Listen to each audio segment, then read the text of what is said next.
and welcome to the Green Nurse Podcast, an unfiltered discussion related to health and healthcare. My name is Amy. And my name is Sarah. And we are your podcast hosts. So today we are actually going to be talking a little bit about IENs. It's such a hugely important topic, and it's really topical right now. And not only are we going to talk about IENs, which I should say it's internationally educated nurses, we are also going to talk about agency nurses because there's been some news spreading around, lots of words, hurt feelings, but we need to start putting things into perspective. And that's what we're going to do today. So Sarah, can you please put things into perspective? Well, I think that when I first thought about this topic, I really think at the end of the day, I'm not on either side. What I'm looking for are better working conditions for nurses. That's it. So it's not like I'm taking one side or the other. So I don't want people to think that as we're doing this episode. It's really just about talking about the issues, and there's been a lot of controversy. So we just really want to, educate everyone about what is actually happening. So in our neck of the woods in Ontario, we have the Ontario Nurses Association, which is basically the main nurses union in Ontario. So they recently issued a statement, and this is from the new president. Her name is Sara and Amie. She is an emergency department nurse from Kitchener, and she only started her term on Monday. Wow. But it sounds like she's making some waves already. Yeah. So what she's saying is that they really want to discourage the use of agency nurses. They want to limit the amount of money that the government is spending on agency nurses because a number of hospitals have been turning to agencies to solve their staffing problems. And, this has resulted in millions of dollars being used on agency nurses. And of course, the thing is, as a staff nurse, you see someone making 2 to even 3 times more than what you're making. And that obviously is going to create some conflict. Right. So I think the real issue is we're not trying to vilify agency nurses. We're not trying to say you should or shouldn't do whatever. But it's more about on a bigger scale, what is the government actually doing to address this problem? It can't be throwing more money into agencies. Right. No, I agree with you. And I think this is where we have to talk about why we've kind of paired the two together, why we've paired internationally educated nurses with talking about agency nurses, because there is the fact that a lot of agency nurses are also, internationally educated nurses. Not all. So don't take that as a fact, but not all, but there are quite a few that are also internationally educated nurses. So I think this is a conversation that we need to have, because at the end of the day, with such a bold statement of saying, the target of the new president of the Ontario Nurses Association is to eliminate agency nurses, we got to talk about it, because I even was like, what do you mean we're going to eliminate them? The Ontario Nurses Association's newly elected president is hoping to put an end to the use of agency nurses. The Kitchener Emergency Department nurse is 1 day into her term and wasted no time trying to level the playing field. CTV's Spencer Turcotte spoke with Sara and Amie earlier today. And Spencer, agency nurses don't work for a hospital or long-term care home, but instead are brought in to really cover those vacancies. And often at twice the pay. Those nurses don't have benefits or a pension, but the pay is much higher, making these positions quite attractive. They all may be dressed the same, but it seems there's a significant imbalance among Ontario nurses. What we're seeing is agency nursing has become commonplace in our community. Sara and Amie is the Ontario Nurses Association's newly elected president. She's an emergency department nurse from Kitchener and has noticed more long-term care homes and hospitals hiring private agency nurses to cope with critical shortages. Prior to the pandemic, we really didn't need agency nurses. She's worked alongside agency nurses and says she has no intent to vilify them. But when they're brought in to cover vacancies, they get a much higher pay. As a nurse in a unionized position, I would often make half of what an agency nurse would make. In some cases, they would make 3 times what we would make. She says nurses on the floor then have to dedicate a lot of time getting the agency nurses up to speed with protocols and policies. It's something Ashley Fox says she has seen firsthand, working as both a registered practical nurse and agency nurse in long-term care. We have the benefit of knowing the routine. We have the benefit of knowing the residents. Off the back of our head, we all know what our favorite soft drink is, what our morning routine is. Coming in without having that routine can be a little confusing. And you've also got a lot of questions from the staff and residents because you're not the person they see on a regular basis. The ONA wants to get rid of agency or privatized nursing because they are paid through public funds. Instead, they want to see more competitive wages for frontline and unionized nurses. More staffing is a must too. In a statement to CTV News, a spokesperson for the Minister of Health says hospitals have always had the ability to use agency nurses, saying in part, the proportion of agency nurses has decreased from 3.8% in 2017 to 3.2% in 2021 and remains to be under 1% of the total hours worked in hospitals. For those working in healthcare, they say as long as the agency option is there, nurses will continue to find that path attractive because of the greater pay and greater flexibility. So the other concern with agency nursing is that the vetting process may not be as in-depth. That's because when they're called upon, they're usually needed in a pinch with no time to waste. Alex. All right, CTV's Spencer Turcotte bringing us this story tonight. Thank you, Spencer. And the more and more I thought about it is the more and more it's starting to make a little bit of sense. But before I get into that, let's talk about exactly what an agency nurse actually is. So, an internationally educated nurse is. So an internationally educated nurse is a nurse that's educated outside of North America in a predominantly non-English speaking country whose English may not be their first language. We have a lot of nursing associations that are actually providing lots of resources and supports. And really what it looks like, it's how do we go about establishing requirements for internationally educated nurses to be registered in Canada. There's programs that are available to help make this transition, to teach about, the Canadian system, how things look differently here. And then also helping with, language to ensure that you have the knowledge, skill, and judgment to be a nurse in Canada. So there's lots of links. We'll drop them all at the end of the episode.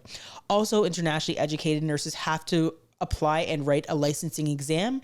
And after they write a licensing exam, the College of Nurses in Ontario or wherever they're writing, they have to do this multiple choice exam. And once they actually complete that and they pass it, they are nurses that are able to practice here within Canada. So again, I think that's a really important part where we should be saying, once an internationally educated nurse passes all the certifications, they're ready to practice. Right. And I think that the process has looked very different over the years where I used to work with a lot of IENs and, they came from countries like the Philippines. They came from all over the world, really. And, I think the process, the way that it looks now, it's very long. It's very arduous. There's a lot of bureaucracy. I have spoken to nurses who have been trying for more than 5 years actually to get licensed. And meanwhile, they're working at places like Tim Hortons. They're working at minimum wage jobs. We are losing the skills that they have and they're getting discouraged. And a lot of them give up along the way because it's just too hard. And it shouldn't be that way. At the same time, we're dealing with major staffing crises where we can't attract or retain nurses. And there are a huge pool of nurses that are just sitting there ready to work. And I know that there have been some initiatives. I do think that there needs to be more put into place. And I think we should discuss, what that looks like, but also what the pros and cons are to being an agency nurse. I think not everybody knows what that looks like. Well, I think that's the conversation. So do you want to talk about a little bit more about what an agency nurse actually is?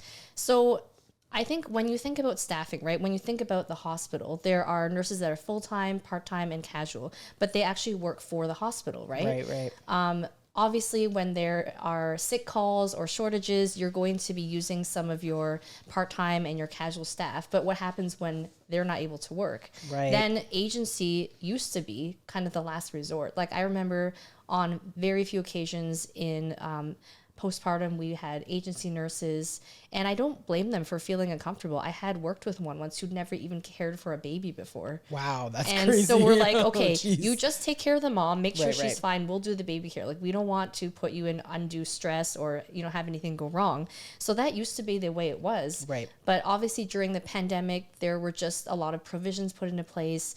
I believe the government gave emergency funding to organizations to use agencies. And a lot of nurses were actually leaving their jobs to work at agencies because why not? The money's better. Right. The flexibility is better. So I think when I really think about the draws to being an agency nurse, it's number one, the money, and number two, the flexibility. So, for example, single moms might want to be agency nurses because they don't have childcare. Right. Or maybe someone who just wants to make that extra money, who's not looking for benefits or a pension, might be drawn to that.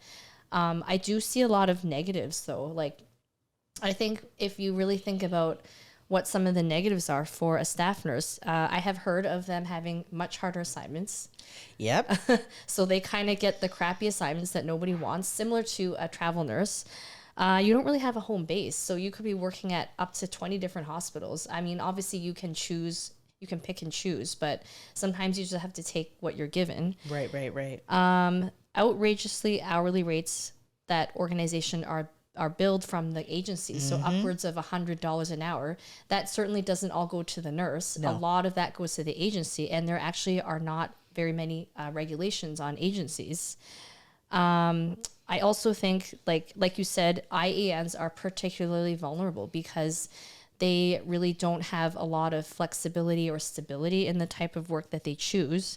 And ultimately, this comes out of our taxpayer dollars. Right? So it's not that this money is coming out of nowhere. It actually comes from people paying taxes. And I guess ultimately it creates a divide between hospital agency nurses. And I feel like nurses, yeah. And I feel like there's so much divide in nursing already. This is just creating a further divide. So really, it's just about addressing the root cause of this issue. How did we get to a place where we're using so much agency and we can't seem to attract or retain nurses to work at the actual organizations?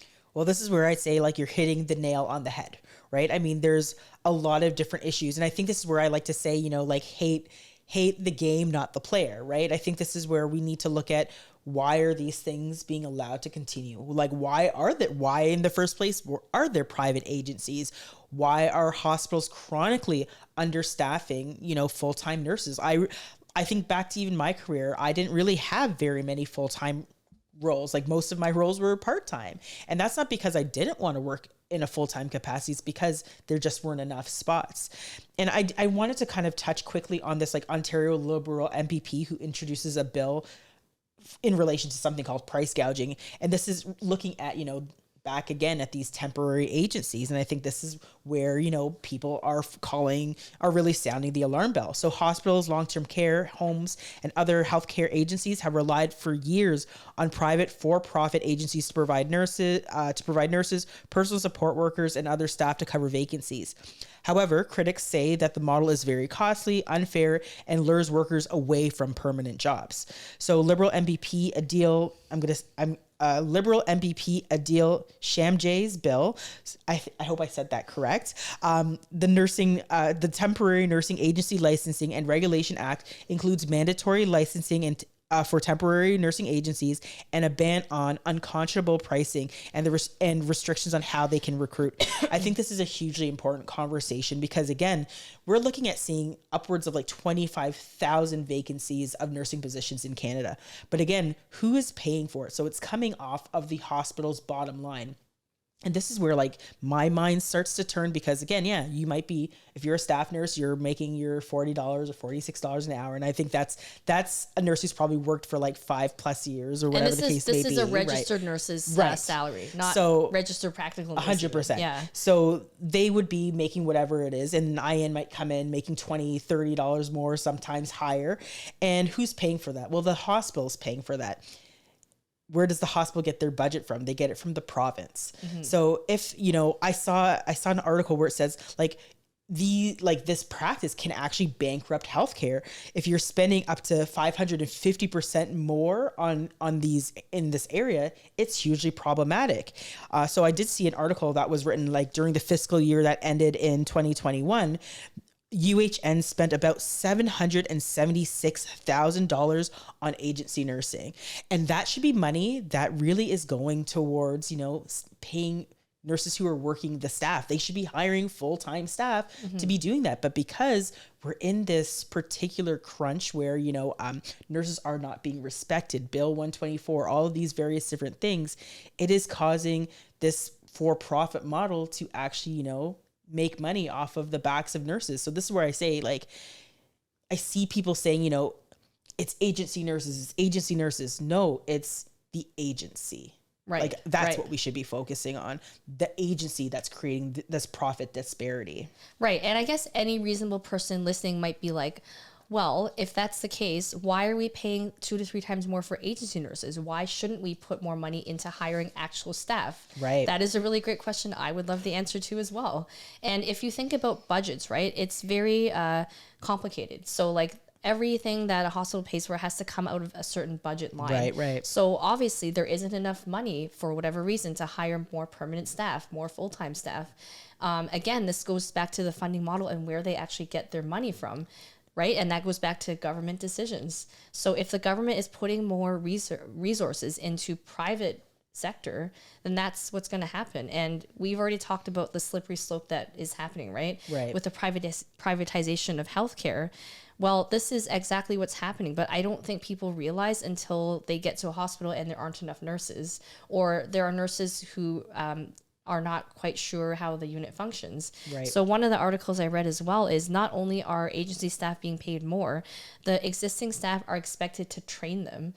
Right. Yeah. And how long is that person going to be on the unit? Like how many shifts are they actually going to be working for? And then additional responsibility placed on the staff that chose to stay for someone that's going to just make double for having the same skill that they have. Right. Yeah. I mean, I think this is where it's really important for us to talk about some of the arguments that we are hearing. So I think you kind of already touched on the whole issue of like pay inequity, right? So we do see the disparity between the fact that, staff nurses don't make as much as agency nurses. So my first thought is, well, why do we ensure that we pay staff nurses so they want to be in these roles, that we don't have, the price gouging of agency nurses? It's creating that opportunity for nurses to be like, what, this organization doesn't respect me, so why would I actually go work for them?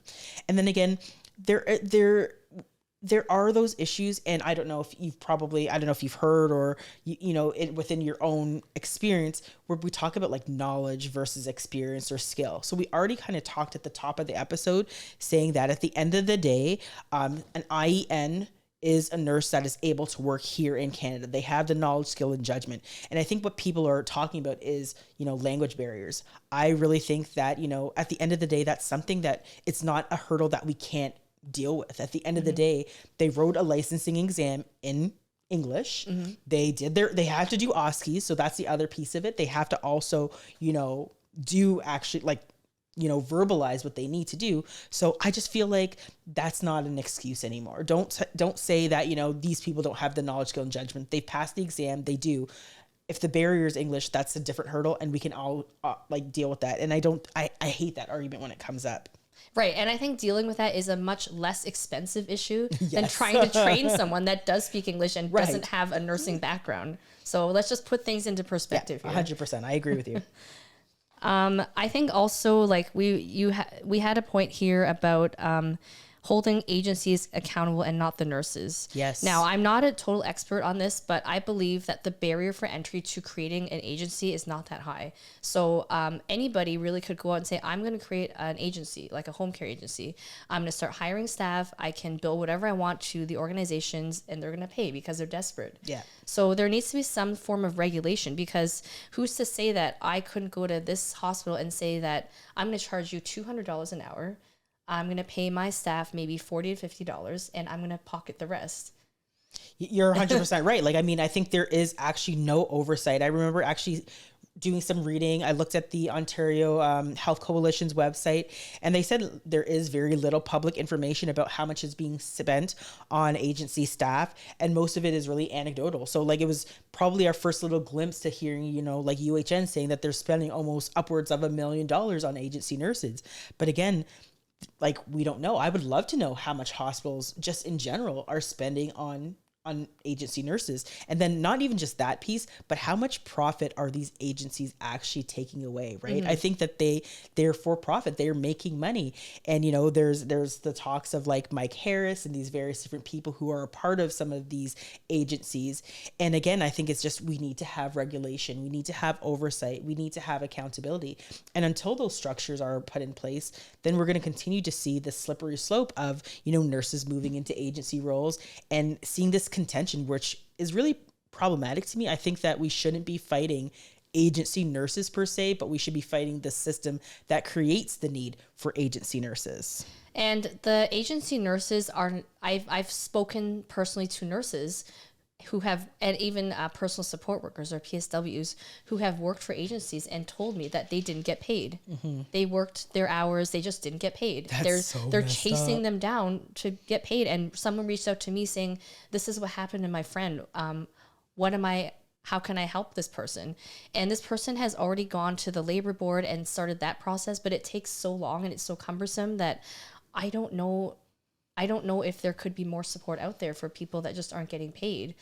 Like, I think that people take these jobs on because either they don't have the choice or they need that flexibility, and they've been taken advantage of and they don't have a voice when something like this happens. And I'm sure it's happened more than once, right? Yeah, and you're 100% right. I think the other piece is we've talked about, the abuse of international educated nurses or agency nurses, getting these heavier assignments, having to work much harder, being mistreated on the units. And, really agency nurses and internationally educated nurses were supposed to be kind of a Band-Aid solution. They were supposed to kind of help the workforce, but they weren't supposed to be something that was like the actual way to deal with the nursing crisis and the shortage that we have.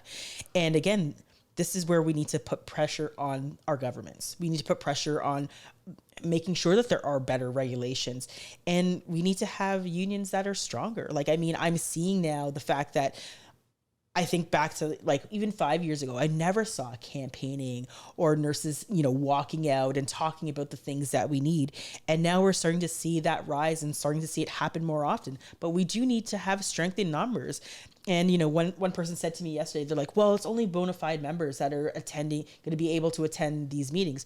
Well, how much support can you garner if you're only going to have a select few people? I think this is where we should open the conversation, have other nurses join to say, because you know what, at the end of the day, we're all nurses. We're all trying to work and have the same goal. These various different fractures, I find it problematic. You can have a town hall where, yes, you invite your unionized nurses, but invite other nurses to the table because we do have a say. Maybe those other nurses work for agencies. And, I guess a part of the contention is if you get rid of agency nurses have to be a part of a union, right? Unless you work for a non-union hospital.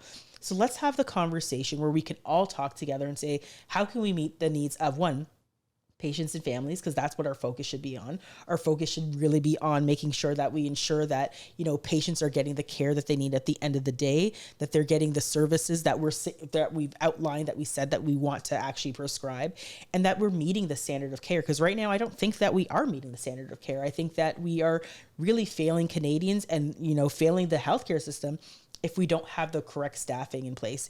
And I'll be honest, I was shocked to see that this was the first initiative that was going to be taken on.